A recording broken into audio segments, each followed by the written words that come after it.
Magandang araw kaibigan! Tuloy po kayo sa Felicidad's Channel.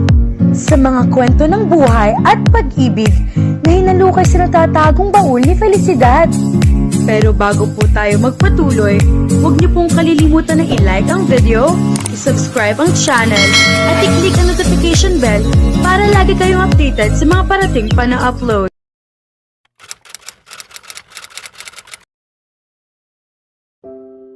Dalampasigan.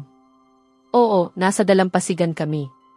Ang mga alon ay lumilikha ng napakagandang tunog na tila kumakapit sa kaluluwa. Iba ang pakiramdam ng dalampasigan sa gabi kumpara sa araw. Iisa ang lugar, ngunit nagbabago ang himig ng kapaligiran. Ang dilim ng gabi sa dalampasigan ay bumabalot ng isang payapang damdamin. Ang kawalan ng mga tao ay nagbibigay liwanag sa mga detalyeng hindi napapansin sa araw. Nagdudulot ito ng pakiramdam ng kalayaan at kaunting takot na kaakibat ng nangingibabaw na kapayapaan. Ang buwan at mga bituin na kumikislap sa tubig, sumasabay sa pagtaas at pagbaba ng mga alon, ay tila nag-aanyaya sa amin sa isang bagong mundo. Isang mundong puno lamang ng kaligayahan at kapayapaan. Tumingin ako kay Ginoong Garcia at nakita kong nakatitig siya sa akin ng buong atensyon. Maraming salamat, Ginoong Garcia. Hindi ko maipaliwanag kung gaano ako kasaya ngayon. Matagal na rin mula nang huli akong nakakita ng dagat. Napakasarap sa pakiramdam na narito ako. Maraming salamat. Lubos kong pinahahalagahan ang kanyang pagsisikap at pag-iisip upang dalhin ako rito. Salamat sa Diyos at nagustuhan mo.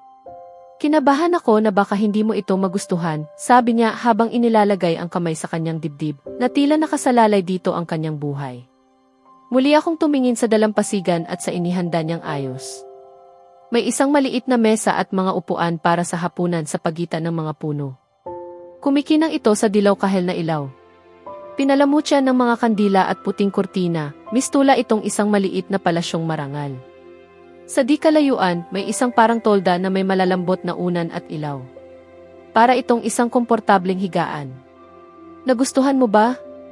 Tanong niya, puno ng pag-asang makita ang aking sagot. Biro ba ito? Labis kong nagustuhan. Ito ang aking pangarap na pagdidate. Maraming salamat, sabi ko habang niyayakap siya ng may kasabikan. Nagulat siya sandali, ngunit niyakap din niya ako pabalik. May kakaibang kapayapaan akong nararamdaman sa kanyang mga bisig. Ayaw ko sanang kumalas. Matapos ang aming maikling yakap, hinawakan niya ang aking kamay at inakay ako patungo sa dalampasigan. Sandali kaming tumayo roon, pinagmamasdan ang kumikislap na mga bituin sa tubig. Pagkatapos, dinala niya ako sa mesa. Bilang isang maginoo, hinila niya ang upuan para sa akin. Nakahanda na ang hapunan. Pagkaing Mexicano. Bulalas ko sa tuwa. Medyo nagdududa na ako rito. Tinulungan ka ni Daisy, hindi ba? Sa totoo lang, oo, tinanong ko siya tungkol sa mga gusto mo. Sinabi niyang mahilig ka sa dalampasigan at sa pagkaing Mexicano. Ngunit ipinapangako kong iyon lamang ang itinulong niya. Ako ang nag-ayos ng lahat ng iba pa. Maraming salamat. Labis ko itong nagustuhan. Ikinagagalak ko, sagot niya na may ngiti. Nag-usap kami tungkol sa aming mga hilig, ayaw, at iba pang bagay sa buhay habang kumakain. Nalaman kong mahilig siya sa gitara at mahusay siyang tumugtog. Ibinahagi rin niyang wala pa siyang naging seryosong relasyon noon. Ang mga nakilala niya ay tulad ni Carol. Mga babaeng panandali ang kasama lamang. Tapat siya sa mga bagay na iyon. Ibinahagi ko rin na nagkaroon ako ng nobyo noon, ngunit hindi ko muna sinabi ang detalye. Iginagalang niya iyon. Unti-unti akong naging komportable sa kanya. Para bang nais ko pang ipagpatuloy ang pag-uusap. Matapos ang hapunan, naglakad kami sa tabi ng dalampasigan at bumalik sa may tolda. Umupo kami roon, pinagmamasdan ang nakamamanghang ganda ng dagat at ang sayaw ng mga alon. Hindi ko alam kung ano ang nangyari sa akin nang ipatong ko ang ulo ko sa kanyang dibdib. Para bang inangkin ng katahimikan at ng mahiwagang kapaligiran ang aking pagkatao. Sumandal ako sa kanya at inilapit ang ulo sa kanyang puso. Naririnig ko ang mabilis niyang tibok na tila sumasabay sa himig ng mga alon. Bilang tugon, inakbayan niya ako at mas hinigpitan ang yakap. May gusto akong sabihin sa iyo, Maya, basag niya sa katahimikan. Ano yon, tugon ko. Mahalaga ito, Maya. Tumingin ka sa akin. Itinaas ko ang ulo ko at tumingin sa kanya. May kakaibang sakit sa kanyang mga mata. Ako. Sa unang pagkakataon, nakita ko siyang nawawala ng kumpiyansa at nautal. Ano ang problema, Ginoong Garcia? Ayos ka lang ba? Oo, hindi ko lang alam kung paano ko ito sasabihin. Sa pamamagitan ng pagsasalita, marahil biro ko upang gumaan ang tensyon. Hindi nakatatawa. Sabihin mo lang, nangangako akong hindi kita husgahan. Sige, huminga siya ng malalim at nagsabi, humihingi ako ng paumanhin. Ano, nagulat ako. Para saan? Pakiusap, hayaan mo akong tapusin. Humihingi ako ng paumanhin sa lahat, sa maliliit man o malalaking pagkakamali. Sa pang-insulto sa iyo, sa pagtawag ng masasakit na salita, sa pagdududa sa iyong pagkatao, sa paglalagay sa iyo sa panganib, sa pagiging isang napakasamang tao, at sa lahat ng hindi ko na matandaan. Hindi ko akalaing ang pagdating mo sa buhay ko ay magdadala ng ganitong pagbabago. Dumating ka bilang isang estranghero at ngayon ikaw na ang pinakamahalagang tao sa akin. Ibinalik mo ang aking malasakit. Bago ka dumating para akong isang makinang nasa katawan ng tao. Muli mo akong ginawang tao. Ikaw ay isang inspirasyon sa akin. Ang paraan ng iyong pakikibaka sa buhay ng walang sapat na suporta, nakakapagbigay iyon sa akin ng paghanga.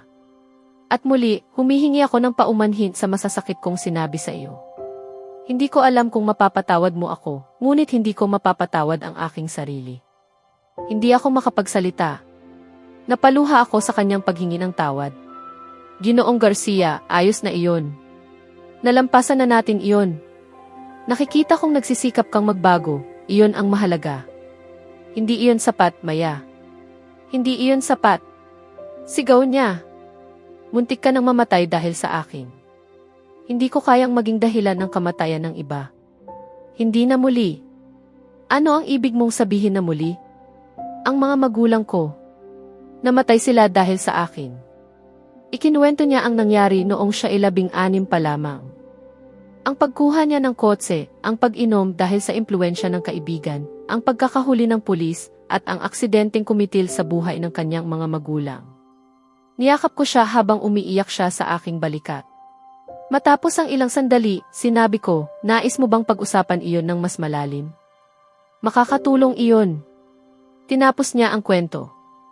Ang aksidente, ang pagkawala at ang bigat ng konsensya na matagal niyang dala. Nanatili kaming magkayakap ng matagal. Pagkaraan, umatras siya. Pasensya na, Maya. Dapat para sa iyo ang gabing ito. Hindi ko dapat ito ginawang tungkol sa nakaraan ko. Hinawakan ko ang kanyang mukha. Ang gabing ito ay para sa atin. At mabuti na ibinahagi mo iyon. Ibig sabihin, nagtitiwala ka sa akin. Masigit pa sa sarili ko, sagot niya. Ngumiti ako. May isa pa akong sasabihin, dagdag niya. Tumingin ka sa akin, sabi ko. Sa iyo lamang ako nawawala ng kumpiyansa. Ngunit kailangan kong sabihin ito. Hindi ko na kayang itago pa. Ginang Maya Xavier Garcia, labis kitang nagugustuhan. Naging bahagi ka ng aking mundo. Ngayon, ikaw na ang aking mundo. Mapapatawad mo ba ako at bibigyan ng pagkakataon ang ating pagsasama? Papayagan mo ba akong maging asawa mo? Hindi lamang sa papel kundi sa puso mo. Hindi ako agad nakasagot. Maya, napuno ng luha ang aking mga mata. Kung hindi mo nararamdaman ang pareho, ayos lang. Bahagya akong natawa habang umiiyak at niyakap siya. Gusto rin kita, Ginoong Garcia. Labis. Talaga? Tanong niya. Oo, at nais kong bigyan ng pagkakataon ang ating pagsasama. Niyakap niya ako ng mahigpit. Nanatili kaming magkayakap hanggang sa lumamig ang paligid.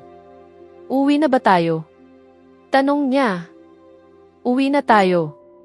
Sa unang pagkakataon, ang bahay ay naging tahanan.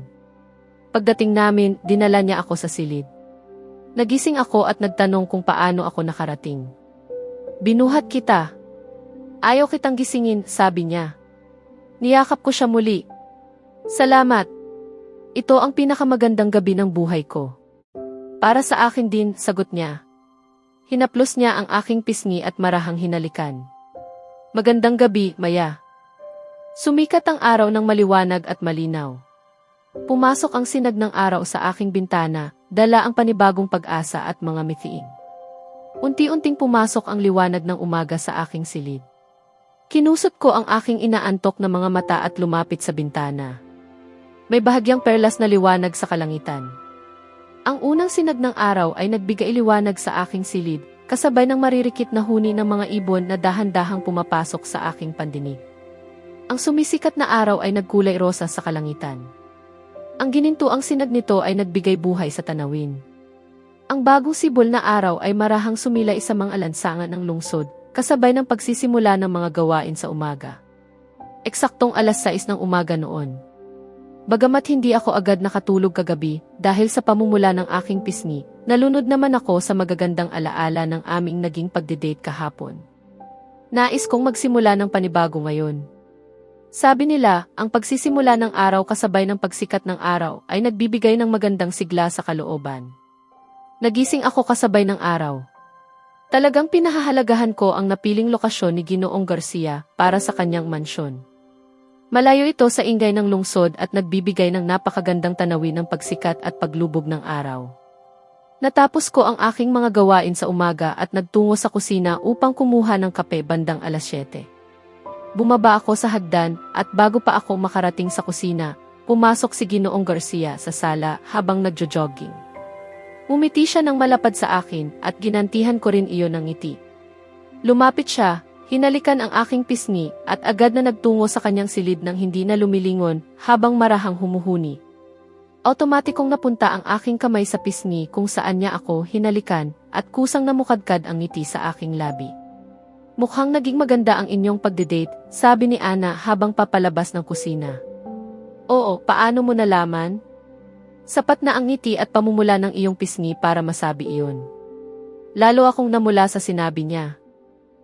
Ayos lang ba kung ako ang maghahanda ng almusal ngayon? Tanong ko kay Ana. Oo naman. Bahay mo ito. Hindi mo kailangang humingi ng pahintulot. Salamat. Mukhang handa ka na. May pupuntahan ka ba? Oo, pupunta ako sa tahanan para sa matatanda. Ngayon na maayos ka na at kaya mo nang alagaan ang sarili mo, maaari na akong bumalik sa aking nakasanayang gawain tuwing katapusan ng linggo. Ang maglaan ng oras sa kanila. Ay oo nga pala. Nabanggit mo iyon dati. Mag-ingat ka sa sarili mo at pati kay Xavier. Huwag kang gagawa ng mabibigat na gawain. Ibinigay ko na rin ang menu ngayon sa kusinero. Siya na ang bahala sa lahat. Kung nais mong gumawa ng anuman, maaari naman, ngunit unahin mo ang iyong kalusugan. Huwag mo iyong pababayaan. Naiintindihan mo, paalala niya na tila isang ina. Umiti ako sa kanyang pag-aaruga. Ayos lang, Ana. Maaari kang umalis ng panatag. Kaya ko na ito. Sige, paalam at mag-ingat. Niyakap niya ako at tuluyang umalis. Hindi naman gaanong marami ang kailangang gawin sa kusina at sa mansyon ngayon. Kalahati ng mga tauhan ay nakalive na at sa tingin ko, nararapat lamang na ang iba pa ay makapaglaan din ng oras sa kanilang mga pamilya. Nais kong hilingin kay Ginoong Garcia kung maaari niyang payagan ang iba pang tauhan na magpahinga rin. Nagtungo ako sa kanyang silid, ngunit bago pa ako kumatok, naalala ko ang kanyang mahigpit na bilin na huwag akong papasok roon. Nagising ako ng medyo huli ngayon dahil linggo. Pagbalik ko mula sa pagtakbo, nakita ko ang masayang mukha ni Maya at ang mapulang pisngi na tila hindi mawalay sa aking mga labi. Naligo ako at naghanda para sa araw. Naisip kong magplano ng isang bagay. Binuksan ko ang pinto ng aking silid at nakita kong papalayo si Maya mula rito. Maya. Ay, kumusta? Ano ang ginagawa mo rito? Wala. Papunta lang ako sa aking silid. Sigurado ka? Dahil nasa palapagpanidan ang silid mo. At hindi ka marunong magsinungaling. Nakasulat iyon sa mukha mo. Yumuko siya, tila nahuli. Hinawakan ko ang kanyang pulso at hinila siya palapit sa akin. Ano ang problema, Maya? Nais ko sanang hilingin kung maaari mong bigyan ng pahinga ang mga tauhan tuwing katapusan ng linggo. Ipinaliwanag niya ang kanyang dahilan. At bakit ka umalis kanina nang hindi ako kinakausap? Tanong ko. Naalala ko kasi. Ipinagbawal mong pumasok ako sa silid mo. Hinawakan ko ang kanyang mukha. Maya, patawarin mo ako. Kalimutan mo na iyon, pakiusap. Pinatawad na kita. Ngunit ang sugat na dulot ng salita ay nangangailangan ng panahon upang tuluyang maghilom. Isang luha ang pumatak mula sa kanyang mata. Pinunasan ko iyon at hinalikan ang kanyang noo. Yinakap ko siya at tila sa yakap na iyon, unti-unting nabubuo muli ang mga piraso ng aming sarili. Hinila ko siya papasok sa aking silid. Ano ang ginagawa mo? Sigaw niya. Ang silid na ito ay para sa iyo rin. Maaari kang pumasok dito anumang oras. Tahimik siyang tumingin sa paligid. Itim, puti at kulay abo ang tema, may sofa, maliit na pugon at 3 pinto. Humanga siya sa kabuuan ng silid. Napakaganda. Napaka-elegante. Salamat, sagot ko. Pwede ko bang makuha ang numero ng nagdisenyo nito? Ngumisi ako. Mayroon ka na. Ano, ako yun, bulong ko sa kanyang tainga. Nang mapalapit ako sa kanya, naramdaman kong nanginig siya. Hinawakan ko ang kanyang baywang at marahang itinulak siya sa pinto ng aparador. Hindi ko na malayang nadala na ako ng sandali. Isang mahinang ungol ang lumabas sa kanyang labi. At doon tuluyang nawala ang aking pagpipigil. Hinalikan ko ang kanyang lieg. Ginoong Garcia. Ano ang ginagawa ninyo? Nanginginig niyang tanong. Kasama ko ang aking asawa, sagot ko. Xavier. Sambit niya. Agad akong natigilan. Muli mong sabihin, utos ko. Xavier, muli niyang sinabi. Hindi na ako nag-atubili. Hinalikan ko siya. Huminto ang mundo. Napuno ng init ang aking katawan habang niyayakap ko siya. Ang kanyang labi ay tila langit. Unti-unti akong nawalan ng kontrol. Nang humiwalay ako, hingal kaming pareho. Marahan ko siyang hinalikan muli. Mas maingat, mas banayad. Maya, tingnan mo ako, sabi ko. Hindi siya tumingin. Kapag hindi mo ako tiningnan, hahalikan kitang muli. Agad siyang tumingin. Nais kong tawagin mo ako sa pangalan ko. Oo, ano? Oo, Xavier. Umiti ako. Maya, may tanong ako. Pinagsisisihan mo ba ang nangyari? Hindi, bakit hindi mo ako hinalikan pabalik? Hindi ko alam kung paano, mahina niyang sagot. Nagulat ako. Ibig mong sabihin, ako ang una mo. Tumango siya. Niyakap ko siya. Masaya ako. Hindi ibig sabihin na nagkaroon ako ng nobyo ay kailangan ko siyang halikan, sagot niya nang may bahagyang inis. Paumanhin. Xavier, tigilan mo na ang pagpapalagay ng kung ano-ano. Sandali.